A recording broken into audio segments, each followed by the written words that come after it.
Welcome to today's show. Today we have an extremely distinguished speaker with us. We'll chat about many things during the course of our discussion. He is Dr. Bhakti Vasudev Swami. In his another avatar, he is known as His Holiness Bhakti Vasudev Swami, who is associated with ISKCON, which is International Society for Krishna Consciousness.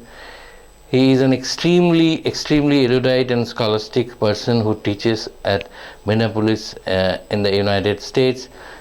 He goes around the world talking about various topical and very interesting issues facing the world at large.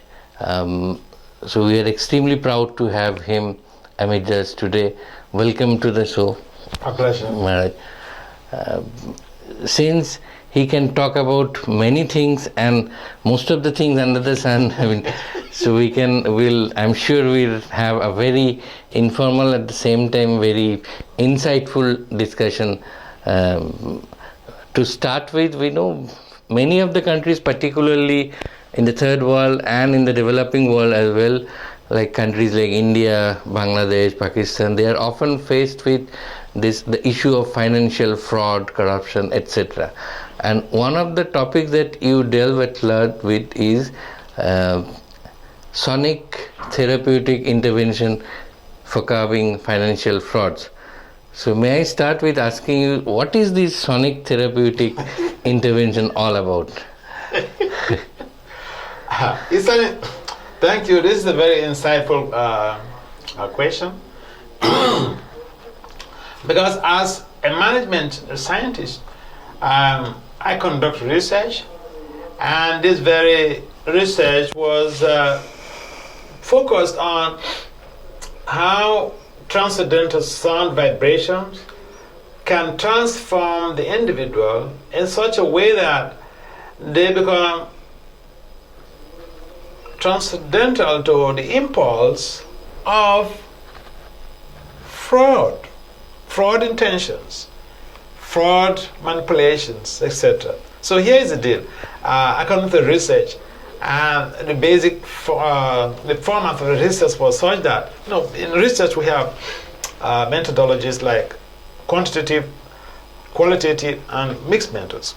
So this very research, I utilize a qualitative method, and it was basically all about how the chanting or the repetitions of the names of Krishna, Rama, and Hare, how they impact on the individual and the results they create. So I went around interviewing people who had been involved in this process, the process of Bhakti Yoga. For some of them have been involved in the process for 2 decades, 3 decades, and they are mainly people who are high profile status. A number of them are PhDs, they've been practicing, a number of them have masters. I think the least participant was a first degree holder. So these are people who are involved in practice of Bhakti Yoga or Krishna consciousness for decades.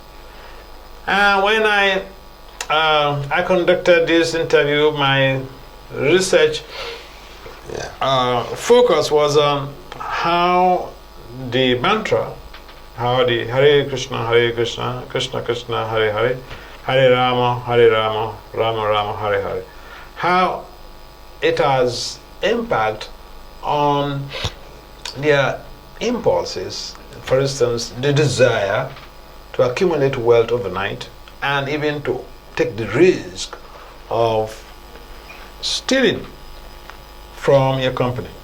And it happens, because I know of cases, even when I was in Africa, I know of cases where people like chief financial officers of a company or general managers of a company, and they steal so much money from the company, and before the director knows, they've gone.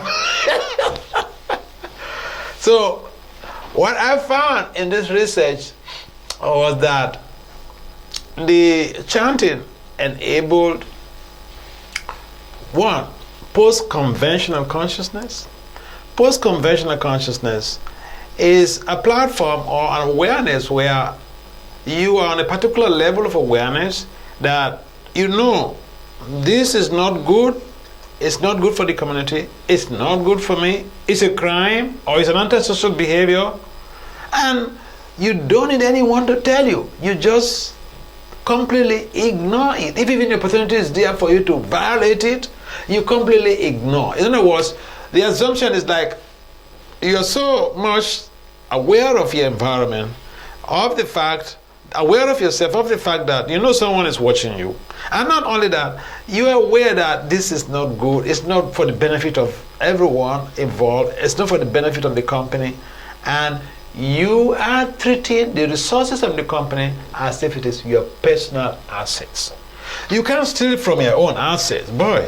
You cannot steal. So, this is a high level consciousness where you are dealing with the money. Say you're the chief financial officer or the accountant or whatever. And the frauds mainly take place in the accounting section, you know. So, but then, in this case, I found that a number of these people who are also working in the finance industry, they had opportunity to defraud their organizations, but they did not. And that level of consciousness, basically, we target to be post-conventional consciousness, because you don't have any. In fact, if people come to that level, there will be no policing system. But unfortunately, strategies to bring people to that level is very rare. And by the way, the essence of their involvement in the Krishna consciousness or in the chanting of the Hare Krishna movement was not just to become, to get to that platform of post-conventional consciousness, of not being attracted to stealing, or not being attracted to of crime or defrauding their firm. The idea was they had this. The whole purpose of their involvement was to come to a platform where they can really have divine love for Krishna. In fact, the purpose of the Hare Krishna Mahamantra chanting is to attain pure love for Krishna. Krishna Prema Puma to Maha.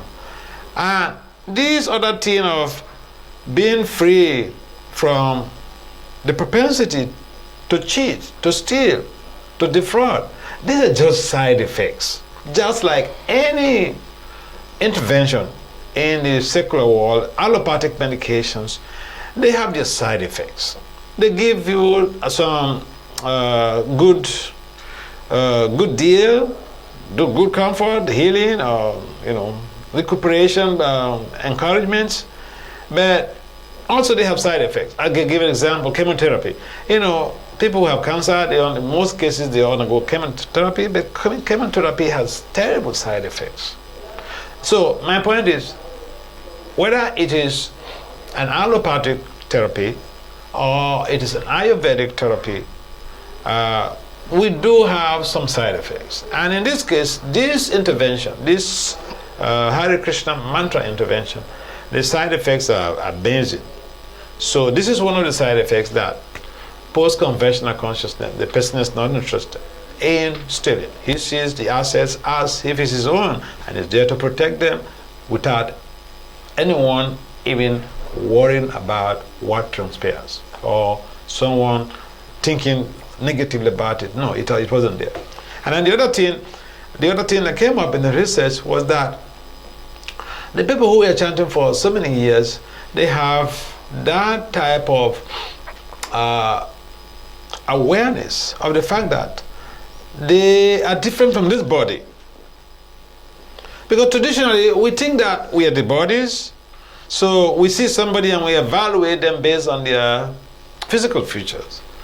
But then, there's people who have been chanting for years, based on this research. They have attained a platform where they recognize that, each and everybody has their physical body, but they also have their self, the spirit self or the spirit soul. And so they don't just identify people based on their bodies. And that is amazing because in the West, every one of us, or majority of us, have that conception that, I'm this body, and whatever it takes to satisfy the body, you go ahead and do it. And this has created a lot of problems for mostly a number of leaders in the Western countries. I know that this is the similar problem is all pervasive. Everywhere in the whole world, leaders have this tendency to abuse a position based on misconception that they are these bodies. In other words, these chanters, they transcended that level of identity crisis. Identity crisis is a big thing, because once we misidentify with the body, our thought pattern is completely different. We take advantage of situations. We wire situations. Our brain have become so wired that everything we experience or we encounter, we try to evaluate it how it's going to suit my purpose in terms of my gratification.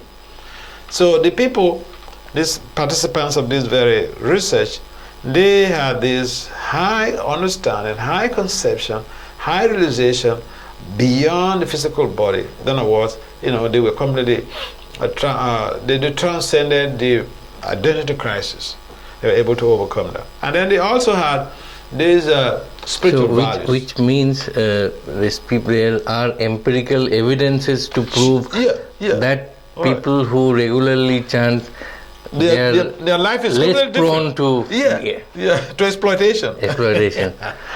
And the other thing is, it's more of preemptive in nature than preventive, because it changes one from inside. Yeah, from inside. You see, you can make so many laws. Okay, in America, see, if you're driving on the highway and someone even makes a little mistake, maybe they didn't honk before they cross, or they didn't put on the light, the traffic light before they overtake you, you can call the police, and in 3 minutes the police are there to arrest the person. 3 minutes. But people still commit offenses. People still commit road traffic crimes. They violate road traffic edicts. People still break into homes to steal and all these things. The police, they're there. You just call the police and they're arrested. So, making laws is good to safeguard people, but making laws alone without transformation of individuals cannot really solve the whole problem of prevention of crimes. Which means the deterrents are not as effective as these preemptive therapeutic interventions. Deterrent, I've seen cases when I was young. I used to sneak out from my father's home. We were living in the city, a metropolitan city, and I used to sneak out when I was like a third grader, fourth grader. I used to sneak out from the home to go to the stadium. Okay? And I remember one time we went to the stadium to watch public execution.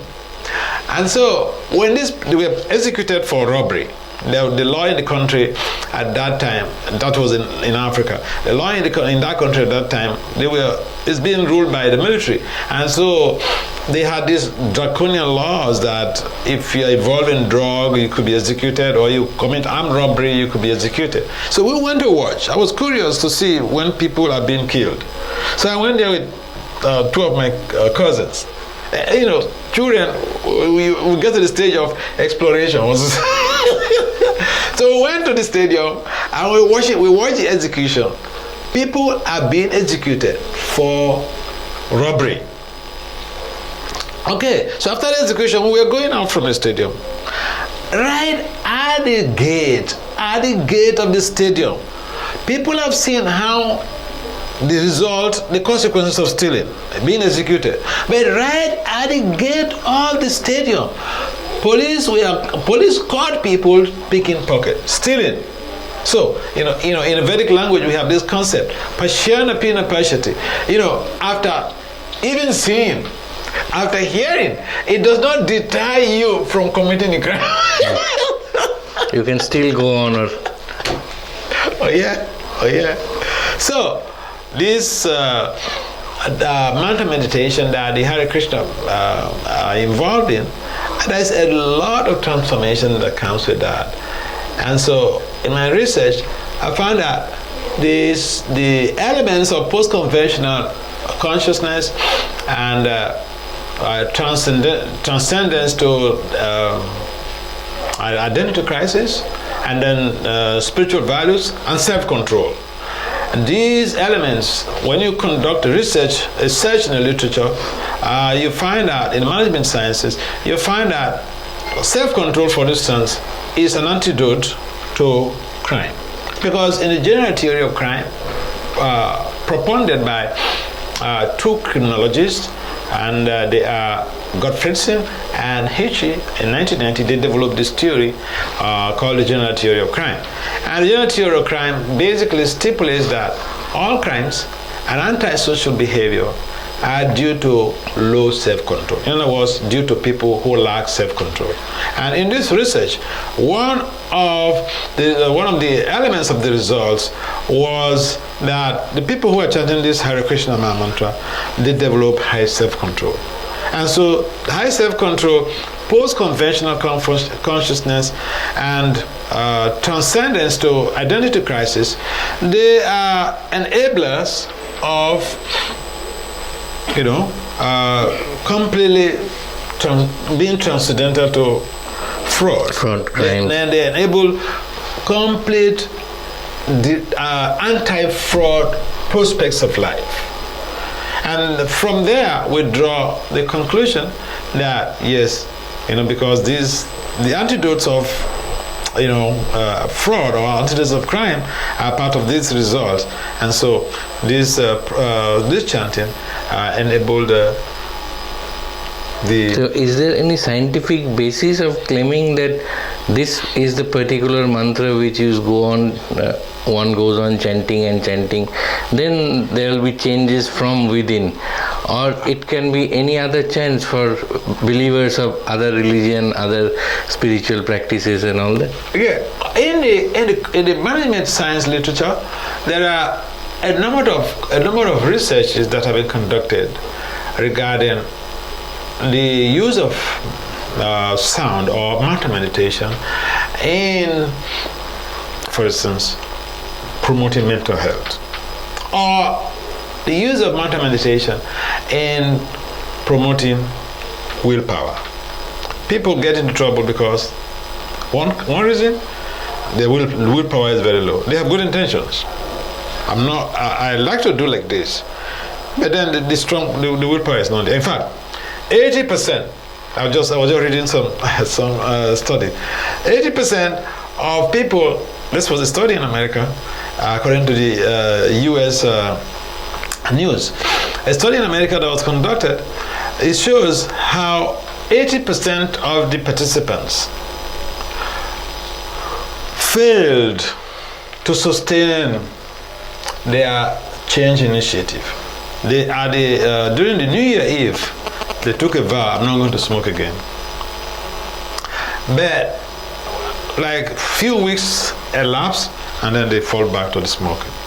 Now this is due to very weak, strong will. Now, one of the research on mantra meditation shows how when people embark on this meditation, they help themselves in the sense that before the meditation, their right prefrontal cortex was mentioned, right dorsolateral prefrontal cortex was mentioned, and after the meditation, that same part of the brain was mentioned, and then they find out that part of the brain which is responsible for willpower expanded. And so the scientists, they come to the conclusion that the meditation help people in developing strong willpower. Besides willpower, there are lots of research that have been conducted regarding the use of this mantra in promoting mental health. For instance, burnout, anxiety, stress, depression. Researchers have conducted different studies, and they came up with a conclusion how this very mantra helps in mitigating the challenges of mental health. So it's not that I'm talking about this man. This is what mantra. This is the mantra I focus. But there are also other mantras that some scholars have conducted research, and they came up with similar results. How it helps, chanting of especially Vedic mantras helps in promoting mental health. Because you find that people who are engaged in this type of supermundane activities, they're very serene, they're very peaceful. If you go and poke them, they will not be reactive, rather they will be proactive. So it shows that their life is completely transformed. And so yes, there are other mantras that are also very effective in transforming individuals. But in the age of Kali, in this 21st century is part of the age of Kali. In the age of Kali, for the purpose of attaining God consciousness or Krishna consciousness, attaining Krishna, it is recommended. Lord Krishna himself recommended also in the Bhagavad Gita that of all sacrifices, he is japa. In other words, chanting softly his holy name for the individual's benefit. In the Puranas, it is also mentioned that in the Kali Yuga, in this present dispensation, the process of attaining God consciousness is to chant his holy names. Hare Krishna, Krishna Krishna, Hare Hare, Hare Rama, Rama Rama, Hare Hare. So, this is another higher level, but as researchers, okay, so I'm a Swami, I'm a guru, but I'm also a researcher, I'm a scholar, okay, so I try to integrate both sides, and that gives me a lot of satisfaction, okay, because I can explain the things based on scientific values. Yeah, another scientific value we practice based on this chanting, because the chanting, you could do it on your own individually. Is there any particular way that one has to chant this, or any way one likes it? Well, there are particular ways that yields more effective results, but anyone who if even you play with the mantra, if even you use the mantra to mock somebody, say a priest, okay, you get some benefit. But we don't advise people to go on that route. But if even you playfully chant the mantra, you get some benefit. There is no loss or diminution in the process of chanting this mantra. Yes, but the best period to chant this mantra, if we want to attain that love of Godhead, because the love of Godhead gives us, the love of Godhead, basically, we want love in this world, but the love of Godhead, is integrating all of the love that we're looking for in this world. And so, yes, there is a specific way to do it. There is also a set down period to do it within a time frame. If you do it within that time, then you can get higher results, because, for instance, the day and night are governed by the three modes of nature. We have the mode of goodness, the mode of passion, and the mode of ignorance. Now, the nights are basically under the auspices of the mode of ignorance. So, it's recommended by the acharyas, recommended by the sages, that if we want to get the optimum results of chanting this Hare Krishna mantra, we should do it during the Brahma Muhurta hours, before sunrise. In fact, that time, everywhere you have serenity of purpose, and you can have a better focus. And yes, that's the best period. And besides that, you can chant anywhere. You can chant in the toilet, you can chant anywhere. You're bathing, you're diving in the Ganga, you can anywhere. In a bedroom, you can chant anywhere. It's quite like in Bengali we say ছলে বলে কৌশলে যে কোনো ভাবে আরাধ্যকে ডাকলেই তার কাছে পৌঁছানো, বা উনি যেটাকে অ্যাটেন্ড করার কথা বলছিলেন. But that tempts me to ask you another question. On one hand, all these spiritual gurus, yogis, they talk about meditation, which is done in total tranquility, total peace and silence. So one thing talks about silence, the other talks about therapeutic, sonic therapeutic, which involves sounds, audio. So is there a contradiction, or no, there's no contradiction. There are different approaches to meditation. Because apparently noise, sound and silence, they are opposite. There are different approaches to meditation. Just like a number of scientists. I was just speaking with one of the boys who accompanied me. He did his PhD in mathematics, and so he did a quantitative study with all diagrams here and there. So he was not aware that there are other processes of research methodologies. So then I was explaining to him the different research methodologies, because in management sciences, when I was doing the PhD, you take a phenomena and you have to use the quantitative approach, the qualitative. We play with research. So you go here in this way, you go quantitative, pure scientific. You go qualitative, there is some type of leaning, and then mixed methods. So in a similar way, in meditation, we have different approaches to meditation. The goal is to attain higher levels of consciousness. But there are prescribed methodologies that people use or we use, and one of them is mantra meditation. Mantra meditation involves recitation of transcendental sound vibrations. Now, there are some type of meditation that, I've seen that a lot, especially in Western countries and also in India. People sit down and then, they close their eyes and they're thinking about something. But you see, the mind is this is the irony of it. The mind is such that it's always engaged. So you can't say you want to remain silent. Some impulses will trigger into your mind.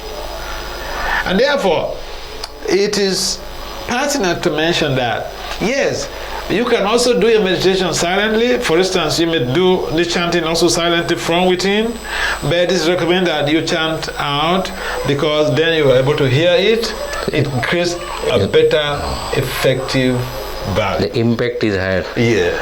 And it resonates also. Yeah. So there is a particular way, and there is a particular time as well, as you said, the Brahma Muhurta, to chant these mantras. Sure.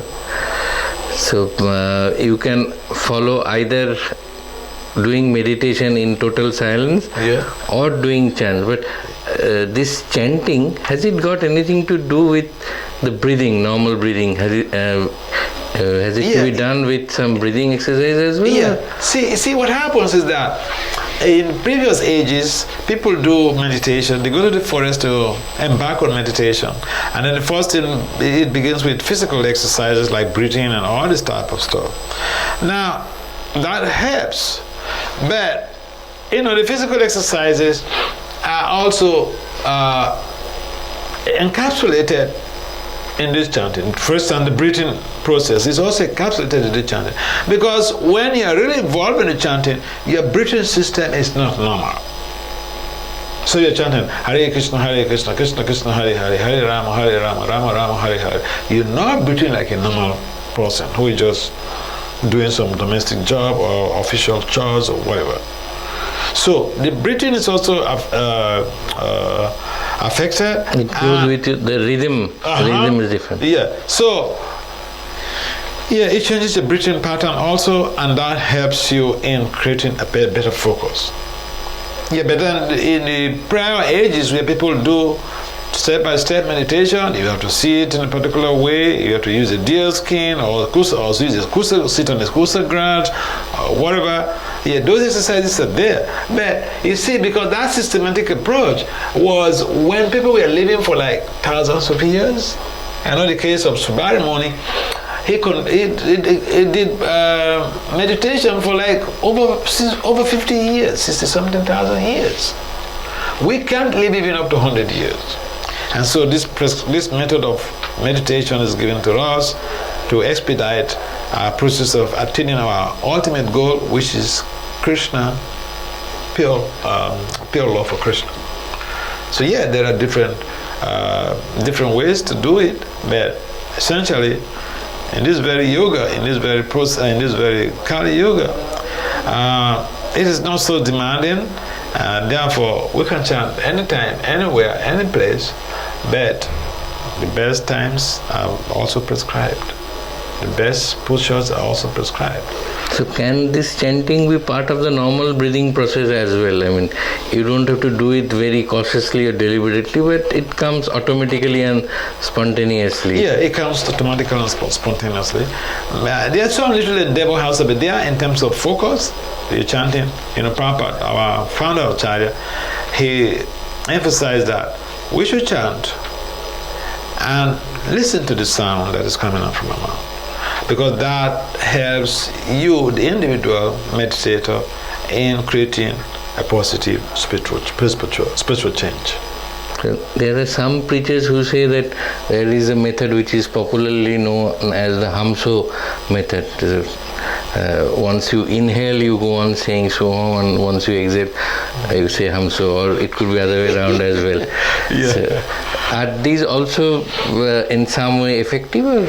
These are any meditation that involves transcendental names like Om Namo Bhagavate Vasudevaya. There's so many mantras in the Vedic culture, in Vedic literature.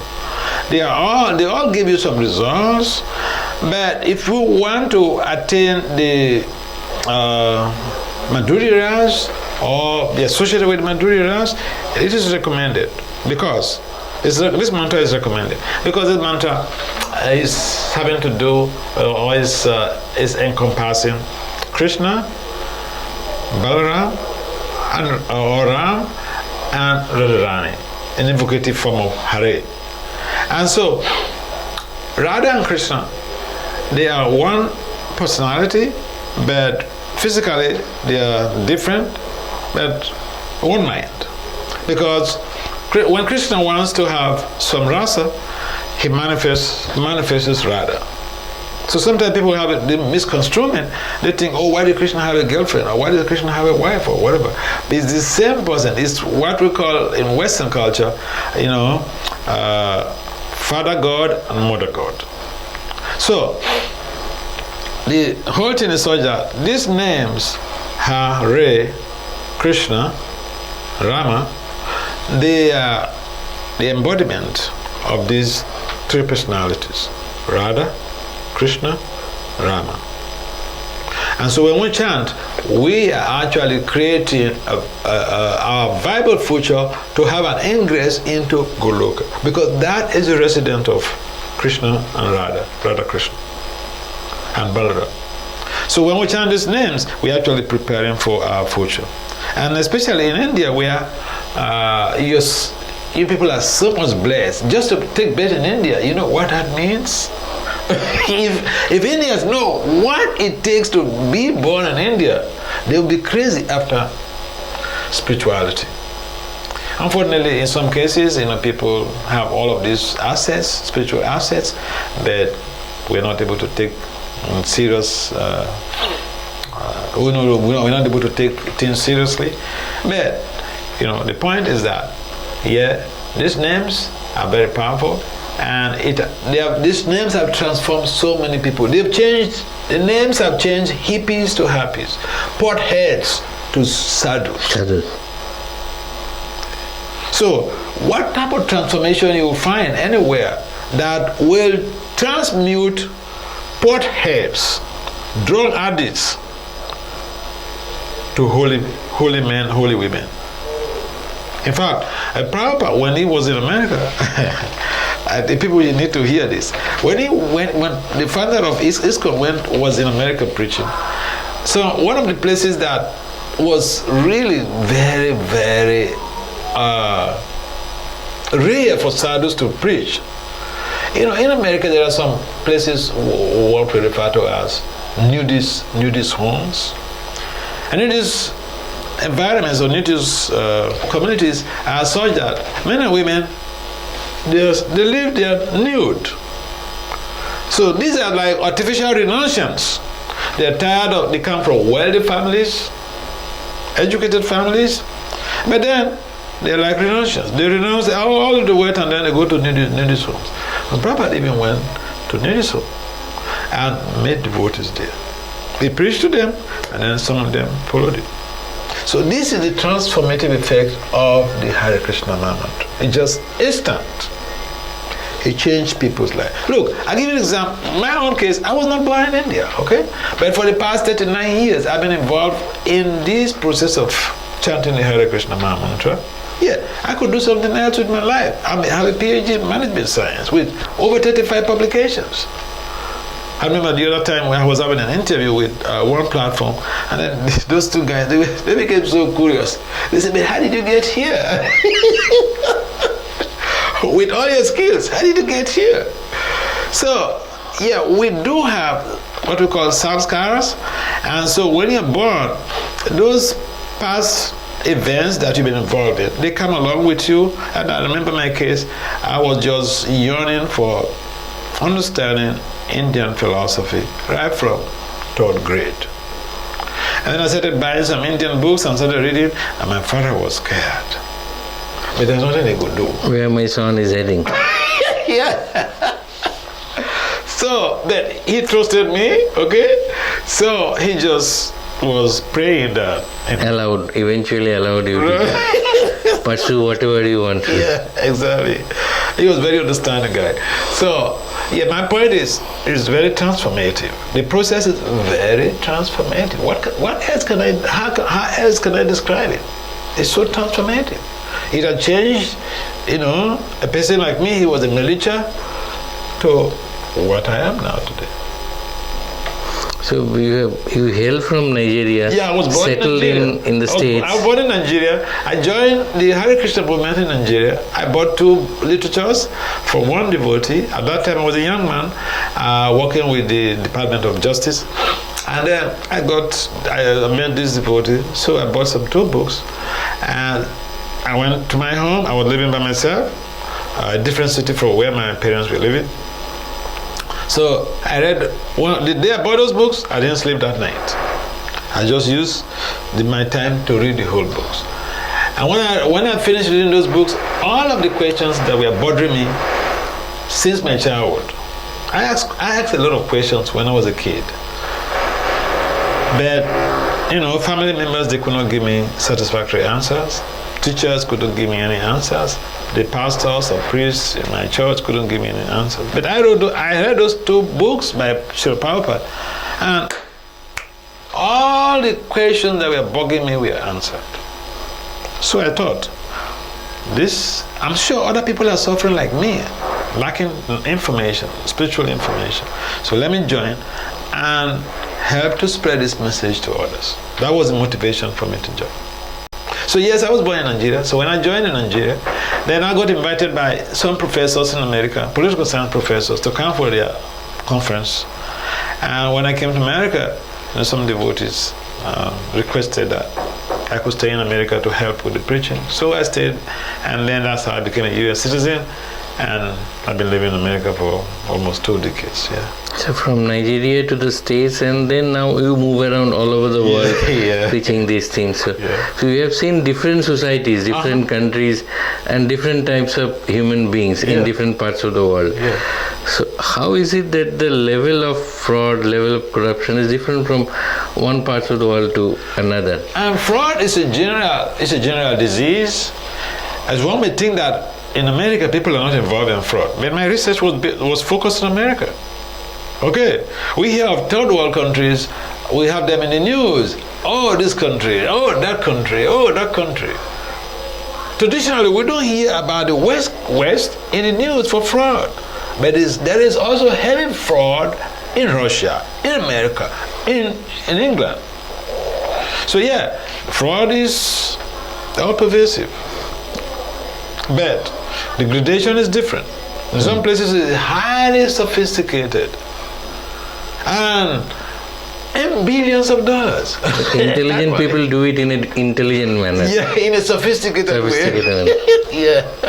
In developing countries, in most cases, is very gross. I was reading in Indian Times how some tourists were defrauded in Puri through, hotel booking and all the rest of them. So the editor was warning that, people want to book hotels in India, they have to cross-check, they should not risk to be defrauded. So fraud is there everywhere. There are people, human beings, we have big brains, but sometimes we misdirect the utility of our big brains for higher purpose. We misdirect our brains for lower purpose instead of higher purpose.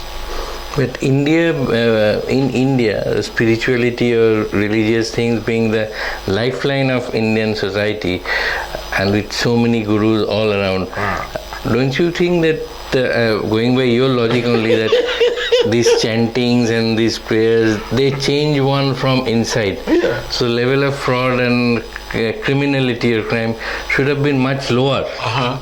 But for all practical purposes, it is not.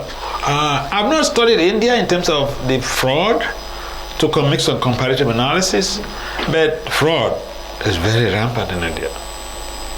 Indians are in most cases, the most intelligent people on this planet. In America, we have all these Indians who are surgeons, who are placed in the high-profile positions. IT, they are all over. So Indians are very, very, very intelligent. And so when you're highly intelligent, and intelligence is not properly directed towards Krishna consciousness, the intelligence could be misled and used for criminal activities. Yeah. So, in India also crime is there, fraud is there. Especially during the COVID, I was seeing in the newspapers, fraud or here, fraud there. So fraud is a general disease, it's a general problem. But there can be another logic also, which sometimes cited by the fraudster or maybe someone else, that if God is all-pervasive, or you call it Krishna or whatever name you give it to, and everything happens for a purpose. So even these frauds, they also happen for a purpose. Okay. And there can be a special reason or purpose why they are happening. So how can we actually define what is fraud and what is not? Okay. Yeah. There's a difference between what is fraud and what is not fraud. Fraud means we exercising our cheating propensity. Now, cheating propensity could also, in the financial industry, now cheating propensity could also be exercised in married life, for instance. People cheat their spouses, and sometimes it results to divorce. Now, the fundamental principle there is that we have a tendency to cheat. And if the opportunity arises, some people, they are not able to censor their mind and the urges of the senses, and so they become victims of circumstance. They fall into it. And then in some cases, they go to jail and all these things. Yeah, so fraud is a general thing, and yes, people may say, like someone may argue that, but if God is all-powerful, why is he allowing this? Why is he allowing this? He should have controlled me from committing the crime. Yeah, it's a good argument, but the counterpoint to that is that God loves us so much, Krishna loves us so much, that if you love your child so much, you will not circumscribe your child. Unfortunately, I've seen some parents, even in India, I've seen some parents in India who circumscribe even their 35 years old sons. Yeah. So if you love your child so very, very much, you give them a breathing space. So Krishna gives us breathing space. He gives us, hey, I love you so much. You have a free will. Okay? If you love me, do the things voluntarily to please me. If you deviate, what can I do? I still have the free will. We do have a free will. So some of us abuse the free will. We get involved in fraud. We get involved in crime. And some people, they are able to resist the temptation of fraud. So in either way, yes, God is there, he loves us, so he gives us the free will. We can abuse the free will, or we can sustain that free will in a loving relationship with God. Yeah. It's like in a question paper, you have, out of 3, you can answer only 1. So you have 3 options. Yeah. You can pick and choose only one. Yeah. The other thing, we'll get into different interesting topic in the next episode, but just before concluding this one, at the beginning of the discussion you mentioned that deterrent is good, but not always it works the way these preemptive measures do. Yeah. But in one of our two great epics like Ramayana, there is a character called Valmiki who was earlier a robber. Yeah. So when he was in the process of getting transformed, he was asked to chant this Rama mantra. For some reasons, he was not being able to pronounce Rama, Rama, Rama. So he was asked to do Mora, Mora, Mora, which is dead, but the opposite way of pronouncing Rama. So you go on chanting Mora, Mora, Mora, Mora, it actually sounds like Rama, Rama, Rama, Rama, Rama. So sometimes, actually this was a kind of deterrent. Uh-huh. He was a robber, whatever sins he had to do, he had already committed. Then this was one of the ways he can get himself transformed. Yeah. So sometimes deterrent can also work. Yeah, the case of Valmiki, that's a very striking example. And there are also other cases where we find people who have been involved in criminal activities and they're trying to become involved in devotion to the God or to Lord or to Krishna. And there was some story how this pilgrim, he was habituated in stealing, and he's gone to some temples already, and so he was traveling with a group of people, and because of that, that samskara that was there in him, he couldn't control it, he couldn't contain it. So he started picking the bags of some of the co-pilgrims. Okay? And then in the morning, the pilgrims, they realized that, where's my bag? Oh, it's on the other side. Oh, where's my bag? Oh, it's on the other side. So this guy was just trying to contain himself because he has a little bit of purity from the pilgrim, from the pilgrimage, but that sentiment of propensity to steal was still there. So yeah, when we get involved in some spiritual culture, we may have some sentiments of our bad habits, but with consistent practice, we become purified of all of that. So let's conclude this on this spirited and positive note. Okay. We'll get into more interesting topics later on. Okay. But for the time being, it has been wonderful talking to you. Fascinating, actually, absolutely fascinating. I'm sure we'll have you on many occasions to talk about many other interesting subjects and issues facing the world at large. It's a pleasure. Thank you so much. You're welcome. Thank you.